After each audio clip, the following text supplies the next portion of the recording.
Semana 8 estamos como? Subindo o vídeo da semana 7. Hihi. Essa sou eu trabalhando, montei a minha estação de trabalho para poder fazer as tarefas. Acendi uma vela, fiz um cafezinho e comecei a escrever.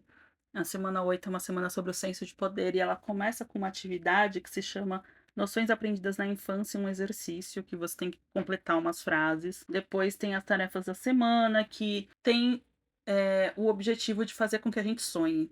E aí, a primeira tarefa, que para mim é a mais interessante, se chama a procura de um objetivo, em que a gente traça objetivos para sonhar e para ter ações práticas no dia a dia. Então, aí fui eu fazendo todas as tarefas da semana 8, que foi bem legal e bem divertido. Olá, estou aqui com a poesia e com a camomila, que vocês só estão vendo o rabinho, tá cá? Dá um oi pra eles. Fala, oi, gente. Vocês viram que ela não gosta, né? Já deu pra perceber. Pra falar um pouquinho sobre a semana 8 do Caminho do Artista, que foi uma semana que pra mim passou muito rápido, porque eu acabei me atrasando um pouquinho com a semana 7, mas eu consegui fazer tudo. Essa semana 8, assim como foi com a semana 6, foi a semana que eu dei aula para todo mundo, então eu estava enlouquecida com muitas tarefas, mas no final deu tudo certo. Hoje é sábado e eu consegui fazer a semana 8, que é uma semana muito bacana que fala sobre o senso da força. E ela começa dizendo que nessa semana nós vamos abordar outro grande bloqueio criativo, o tempo. Você irá explorar as formas como andou usando sua percepção de tempo para evitar os riscos criativos. Você identificará mudanças imediatas e práticas que podem ser feitas na sua vida atual.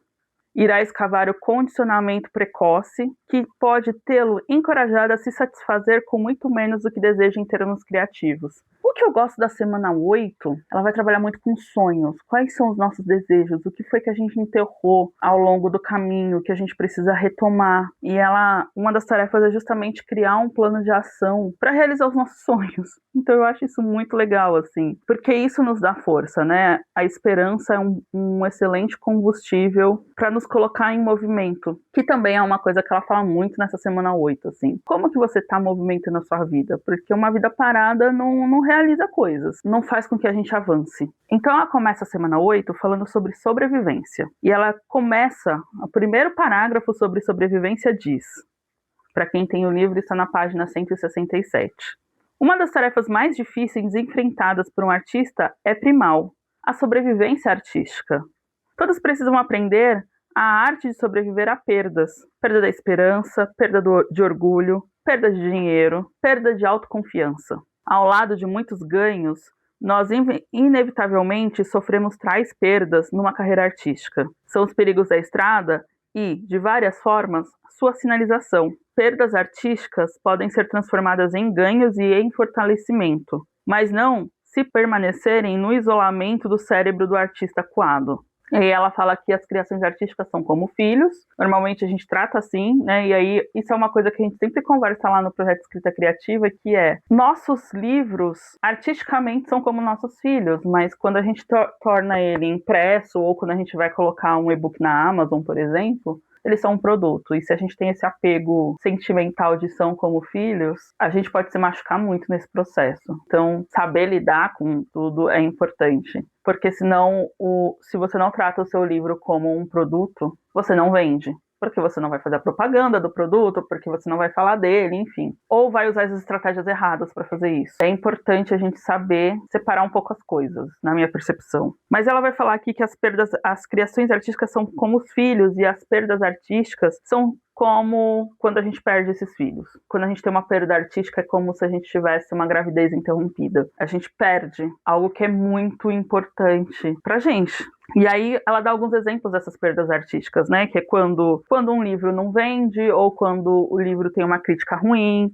quando o filme não é escolhido pela produtora, ou no caso de escritores, né? Que é o meu caso, quando você manda o seu livro para várias editoras e ninguém quer te publicar, quando o comitê não aceita as pinturas no salão de arte, ou quando a gente faz uma cerâmica e por algum motivo ela se quebra, ou quando os poemas não são publicados, ou quando um dançarino ou um ator tem alguma contusão e tem que ficar fora daquela temporada. Então esses são os exemplos que ela dá. A gente já viu alguns exemplos de cantores também, né? A Lady Gaga recentemente cancelou um show porque estava doente. Isso são perdas artísticas, porque ninguém quer cancelar um evento porque ficou doente, ninguém quer ficar doente, obviamente. Todo mundo quer que o seu material seja aceito, seja pela produtora do filme, seja pela editora, seja pelo público, né? Porque às vezes também tem isso, produtoras, editoras investem um dinheirão e aí o público não gosta. É uma perda, querendo ou não, é uma perda, e é uma perda que coloca muito a nossa autoconfiança e o nosso autoconhecimento em xeque, né? Então, trabalhar com isso e ter consciência de que isso pode existir é muito importante. E aí ela fala que quando acontece uma perda dessa, a gente ouve muita coisa. Então a gente ouve, por exemplo, acontece com todo mundo,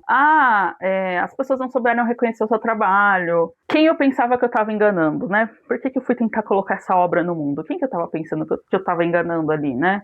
Então vem esses pensamentos meio assim, e às vezes a gente até reconhece com o intelecto. Eu deveria, sei lá, ter trabalhado melhor essa obra, ou eu deveria ter feito ela passar por mais revisões. Enfim, a gente entende onde é que está o problema intelectualmente, mas sentimentalmente, às vezes, a gente não consegue lidar com isso, e ela fala um pouco disso, né?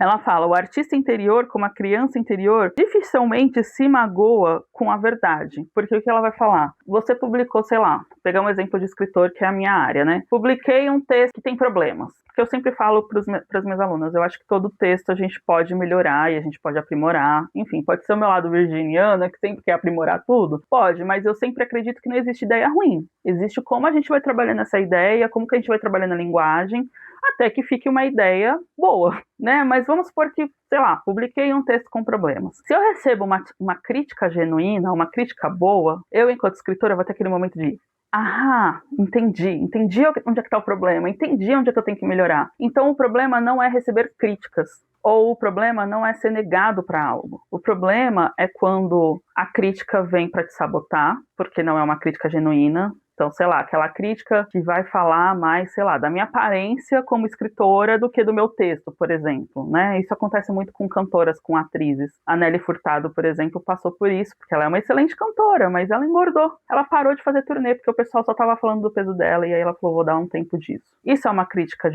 boa que ela vai aproveitar? Não, porque o corpo dela não interfere na voz dela, não interfere em como ela vai cantar, não interfere na performance que ela estava entregando. Mas esses tipos de crítica minam. Tanto minam que ela falou, vou parar a turnê, não vou fazer mais. Ver só como lidar com crítica é uma coisa que a gente precisa aprender enquanto artistas, pra gente aprender a selecionar e ver, isso aqui melhora a minha arte, ou isso aqui tá acabando com o meu psicológico. E aí ela fala, né, que o artista interior, assim como a criança interior, dificilmente se magoa com a verdade. Repito que a maior parte das críticas verdadeiras libera o artista. Nós somos como crianças, mas não infantis. É geralmente que exclamamos internamente quando uma flechada crítica acerta o seu alvo com precisão. O artista pensa, é isso mesmo, está certo. Eu posso mudar isso. A crítica prejudicial, bem ou mal intencionada, é aquela que não contém um grão de verdade, mas apresenta certa plausibilidade ou um julgamento vago que não pode ser racionalmente refutado. É meio isso, assim, né? Talvez a Nelly tenha pensado, para eu ser uma diva pop de verdade, eu tenho que ser super magra e tenho que estar nas trends e isso acontece com pessoas que são mundialmente conhecidas, mas acontece com artistas que estão começando, com gente que é independente como eu, enfim. Então a gente tem que estar muito atenta. A continuação desse capítulo me pegou bastante, por 2 motivos. Primeiro, porque eu sou professora, e segundo, porque eu entendo muito bem o que ela diz aqui, né? Eu sempre falo que eu queria muito fazer um mestrado. O mestrado que eu quero fazer é muito caro, eu não tenho condições financeiras de pagá-lo. E aí todo mundo me pergunta por que eu não vou fazer numa universidade pública, e eu sempre digo que a universidade pública mais perto da minha casa, que não é tão perto assim, é bem longe, tem um pouco disso aqui que ela fala nesse capítulo, e aí eu não vou porque eu sei que o meu psicológico não vai aguentar. Pelo menos de hoje, Fernanda, abril de 2026. Que ela fala que muitos acadêmicos são frustrados. E eu já ouvi isso de pessoas que estudam nesse lugar onde eu falei que eu poderia ir fazer um mestrado na área de letras. E por eles serem muito frustrados, eles não aceitam a arte dos alunos. né? Então, aquela coisa de você falar assim, professor, escreva esse texto, o professor falar isso na literatura, sem nem ter lido, virar as costas e ir embora, por exemplo. Eu, como professor, eu não gosto desse tipo de abordagem. Cresci estudando Paulo Freire, e eu falo cresci porque, assim, o meu primeiro contato com ele eu tinha 17 anos, então foi antes da graduação, inclusive. E o que o Paulo Freire fala? Que a leitura de mundo precede a leitura da palavra. Então, eu tenho que considerar o que o meu aluno traz. Eu não posso simplesmente falar assim, você não serve para isso, sem nem ter ouvido o que ele trouxe, né? E muitos acadêmicos fazem isso. Ela fala que, como artista visitante, a minha experiência diz que muitos acadêmicos são seres artísticos profundamente frustrados por sua incapacidade de criar, habilidosos no discurso intelectual que os distancia de suas necessidades criativas. Costumam considerar a criatividade de seus pupilos profundamente perturbadoras. E aí ela vai falar dessa coisa do professor que mina, ele acaba, ele destrói com qualquer tentativa artística dos seus alunos. Na página 170, ela continua. Levei muitos anos e muito tempo ensinando para entender que a academia estimula um inimigo muito mais sutil e mortal para o espírito criativo. A hostilidade aberta, claro, pode ser encontrada, mas muito mais perigoso e perturbador é o desencorajamento sutil que pode reprimir a criatividade do estudante nas salas das universidades. Estou pensando no tempo em que dei aula numa universidade renomada por suas pesquisas, onde meus colegas publicavam muitos artigos de destaques sobre tópicos de cinemas dos mais esotéricos e exóticos. Muitos respeitados por outros intelectuais, profundamente imersos na própria carreira acadêmica, esses colegas ofereciam pouco como espelho para alunos criativos que passavam por sua tutela. Deixavam de suprimi-los com o nutriente mais básico, o incentivo. Aí ela continua um pouquinho mais para frente, na página 171. O trabalho dos alunos, quando examinado, era raramente apreciado. Pelo contrário, mesmo que tivesse qualidades genuínas, era visto somente como termos de falhas. Muitas vezes vi obras promissoras sendo recebidas com uma saravaida de deveria ter feito assim, poderia ter feito assado, em vez de olhadas a partir do que eram. Meu argumento aqui não é de que o mundo da academia precise se tornar uma espécie de estúdio voltado para a exaltação. Meu ponto é que artistas tentando existir, crescer e mesmo florescer naquele meio reconhecem que a pressão do intelectualismo vai contra o impulso criativo. Para um artista tornar-se extremamente cerebral é paralisante. Isso não significa que artistas não tenham critério, mas sim que o rigor artístico tem que ter uma base diferente daquela que costuma ser praticada na vida intelectual. Tem uma coisa que, para mim, é fundamental, que é todo mundo deveria ter uma saúde mental preservada. E o que eu escuto de quem vai fazer mestrado e de quem vai fazer doutorado é que é todo no sacrifício, é aquela coisa de os professores não fazerem o mínimo, de, sei lá, responder um e-mail quando um aluno pede uma orientação, sendo que esses professores aceitaram serem orientadores. Eu acho que isso que a Julia Cameron fala é um problema no Brasil, que é um problema meio crônico, independentemente da área que você esteja, seja essa área tida como uma área criativa ou não. Seja na literatura, seja na administração, seja no direito. Eu não conheço uma pessoa que tenha feito um mestrado e doutorado sem ter tido um burnout. E isso, para mim, é muito triste enquanto estudante e é desolador enquanto professora, porque eu acho que nós, professores, deveríamos incentivar o estudo e incentivar um estudo saudável e não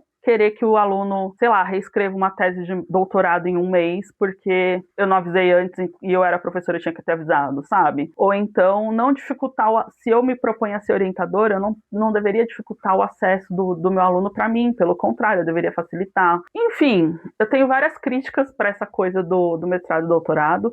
Eu fico triste porque eu acho que a produção acadêmica é muito importante, ela é fundamental, ela é inclusive motor que desenvolve um país. Mas eu vejo que tem muitos entraves para pessoas terminarem um mestrado ou doutorado, seja em universidades públicas, seja em universidades particulares, porque, por exemplo, eu fui olhar quanto que estava o mestrado que eu gostaria de fazer, e era mais de R$ 3.000 por mês. E para você pedir uma bolsa, você tem que cursar pelo menos 6 meses, pagando esses primeiros 6 meses. Então, assim, tem uma dificuldade de acesso dos alunos, seja na universidade pública, seja na universidade particular. Eu, no meu caso, por exemplo, eu fiz uma graduação numa universidade particular, o que também é um fator que faz alguns professores, não todos, tá, gente? Não estou generalizando, mas faz alguns professores olharem torto, se eu fosse para uma universidade pública, por exemplo. Então, assim, tem muitos entraves quando não deveria ter. E a educação, desde aí do nível básico, desde lá do maternal, da educação infantil, do fundamental, ela deveria ser acolhedora, não um espaço que te deixa doente. E, infelizmente, a estrutura que a gente tem hoje no Brasil é um espaço que deixa todo mundo doente, deixa professores doentes, deixa alunos doentes, e isso é muito triste, isso é muito complicado. Eu não tenho uma resposta para isso, mas lendo esse capítulo me veio de novo toda essa reflexão, porque é isso, assim, não fui fazer um mestrado por questões de saúde mental mesmo, porque, assim, é o que eu sempre falo, eu demorei muitos anos para chegar nesse estado de paz mental, então eu não quero que ele seja roubado, seja por uma relação de amizade, seja por um trabalho, seja por uma relação amorosa, seja por uma relação estudantil. Eu acabo estudando de outras maneiras, né, vou fazendo outras pós-graduações em outros formatos, vou fazendo estudos autônomos, enfim, mas eu acho triste, porque é isso que eu falei para vocês. Eu não conheço uma pessoa que tenha feito mestrado e doutorado que não tenha precisado de um psiquiatra, que não tenha tido um burnout, por causa dessa estrutura. E poderia ser muito diferente. E é interessante pensar nisso também, né? Porque isso é uma coisa estruturada mundialmente. A Julia Cameron é lá dos Estados Unidos, ela não é daqui do Brasil e o problema é o mesmo. Então, fica aí uma reflexão. Eu não sei, se alguém aqui fez um mestrado ou um doutorado e teve uma experiência boa de, assim, saúde mental 10 de 10, professores que acolheram, que incentivaram, que não deixaram na mão na orientação, deixa aqui nos comentários onde que você fez, qual curso que você fez, se quiser deixar o link aí da sua dissertação ou da sua tese pra gente ler, também compartilha com a gente, que eu sou uma pessoa curiosa, eu vou adorar ler o seu texto. Na 171, ela fala assim: jovens artistas são como mudas de plantas. Seus primeiros trabalhos lembram mais um matagal e vegetação silvestre. Os salões da academia, com sua preferência por teoremas intelectuais elevados, pouco fazem para apoiar a vida no solo da floresta. Como professora, tive a triste experiência de ver muitos criativos talentosos serem desencorajados cedo e injustamente devido à sua incapacidade de se encaixar numa norma que não era a deles. Minha esperança é que professores universitários, ao lerem e usarem este livro em sala de aula, façam isso como uma apreciação nova pela autenticidade do crescimento de seus alunos. Ou seja, como árvores mais altas, não devemos deixar os nossos poderes críticos mais sombrios impedir o crescimento sadio das mudinhas que despontam em nosso meio. E aí eu concordo com a Julia Cameron, porque é uma das coisas mais legais de ser professora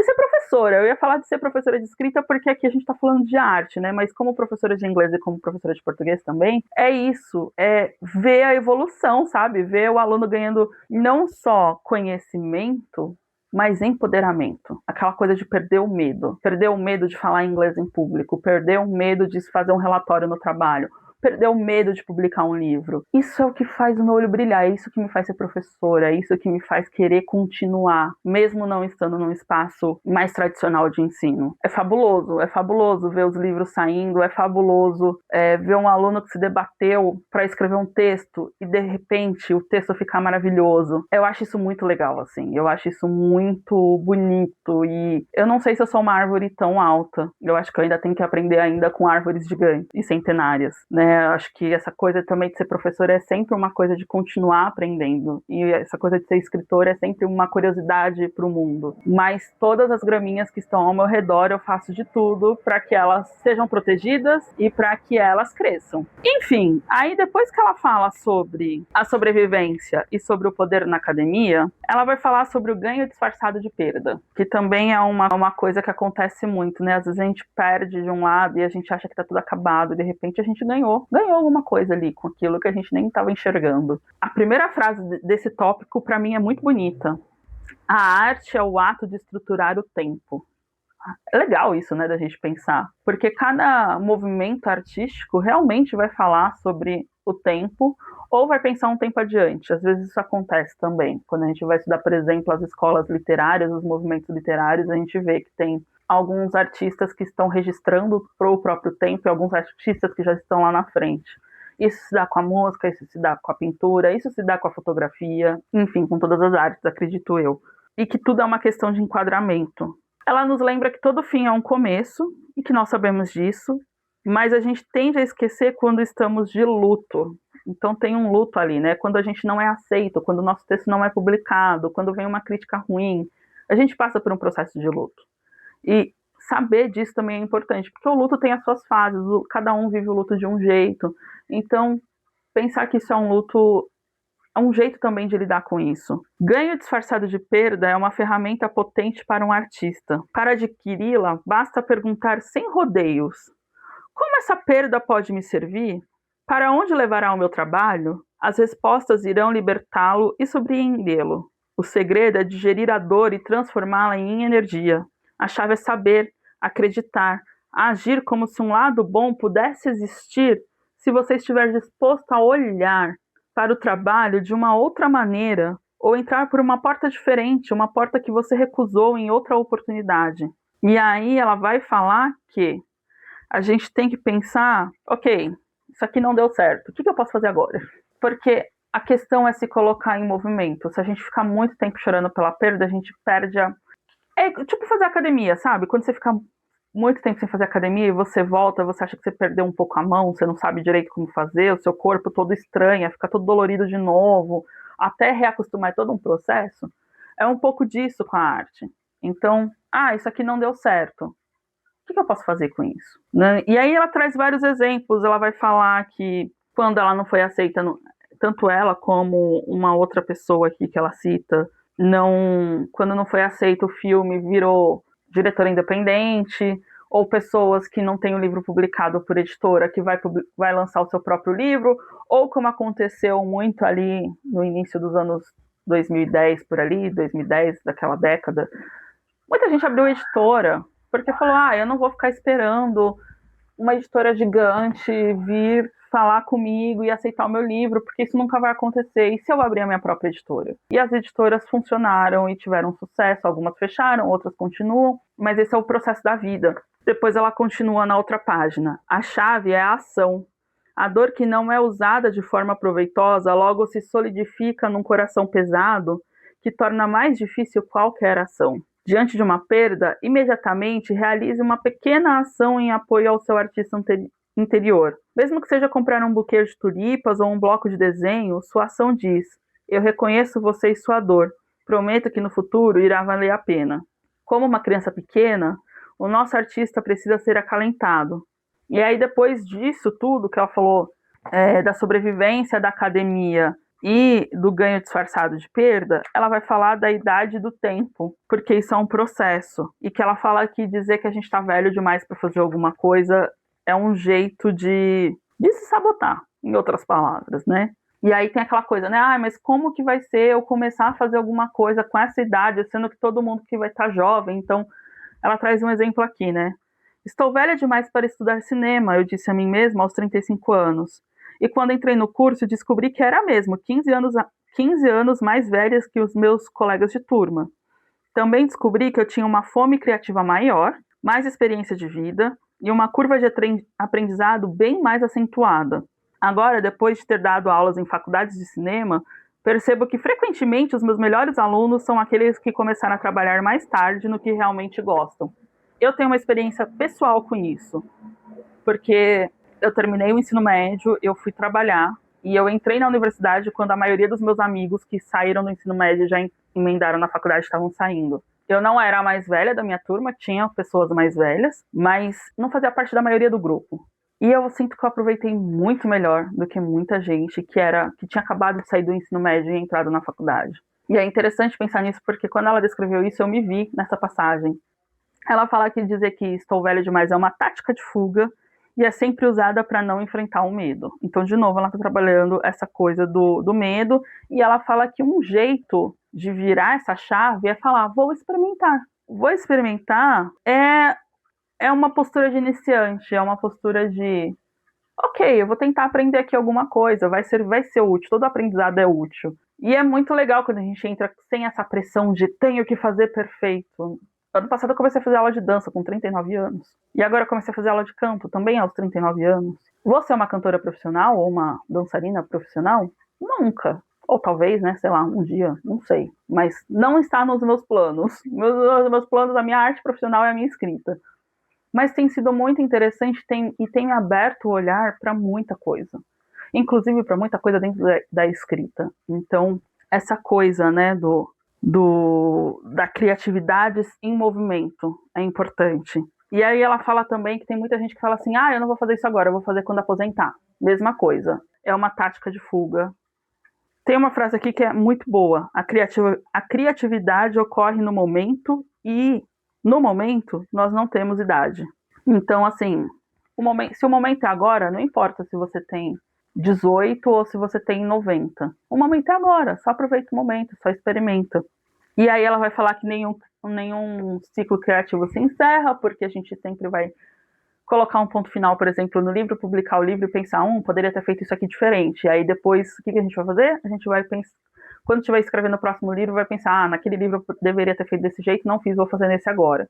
E aí esse ciclo sempre vai se renovando. Enfim, aí depois ela vai falar sobre preencher a forma, que é, qual que é o próximo passo que eu posso dar, que é um passo pequeno, porque normalmente a gente já pensa, por exemplo, queria muito escrever um livro e lançar pela maior editora do país.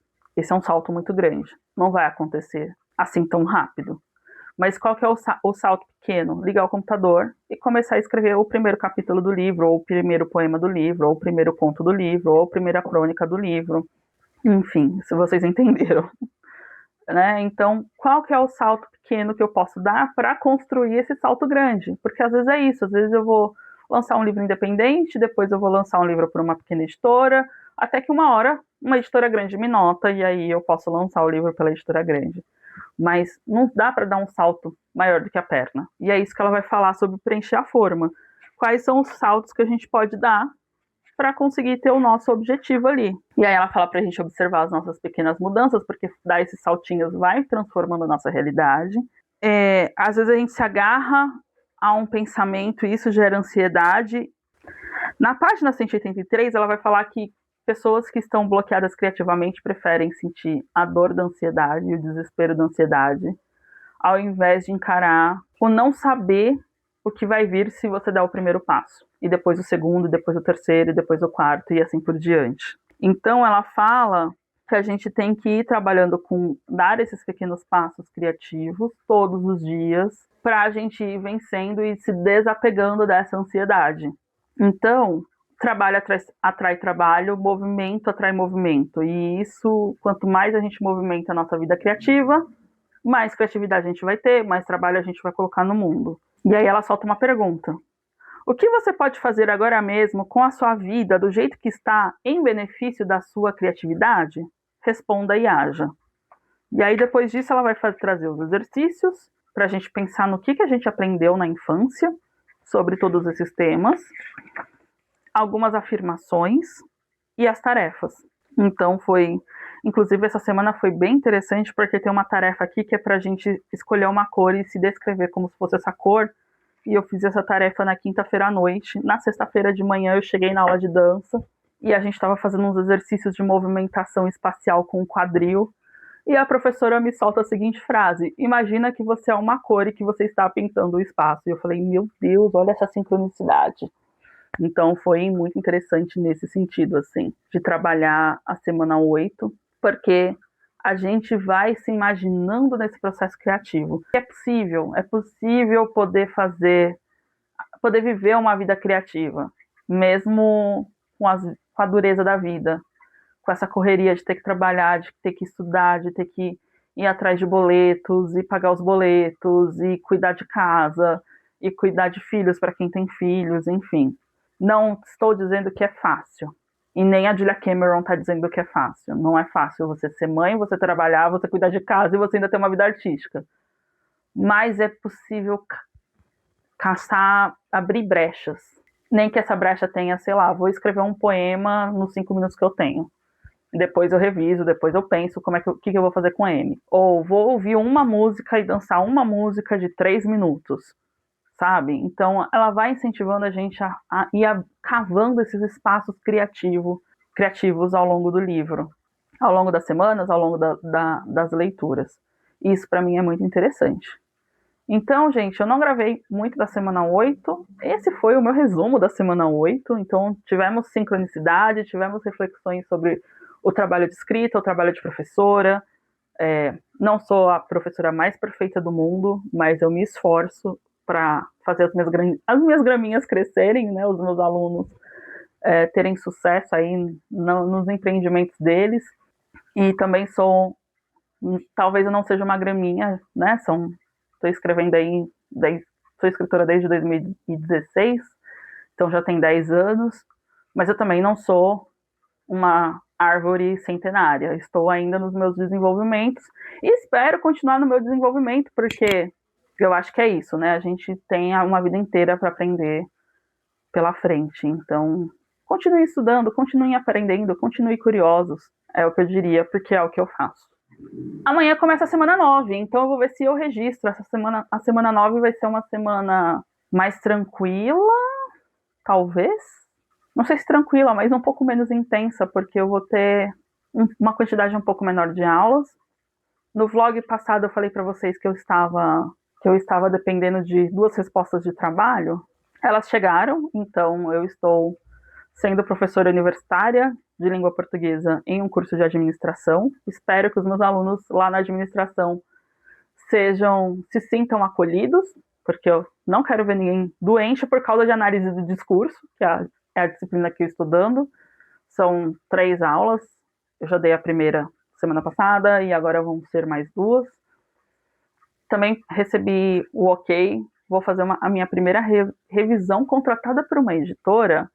Acho que eu ainda não posso falar sobre o livro, mas quando o livro sair, eu conto para vocês. É um livro que será publicado pela Laranja Original. Estou muito feliz de trabalhar com o Felipe, que é o editor, e com a escritora do livro. Não sei se eu posso falar ainda nada dos detalhes do projeto dela, então vou guardar o nome dela em sigilo. E é isso, gente. Então vou tentar registrar um pouquinho desses momentos da semana 9, e aí eu mostro para vocês.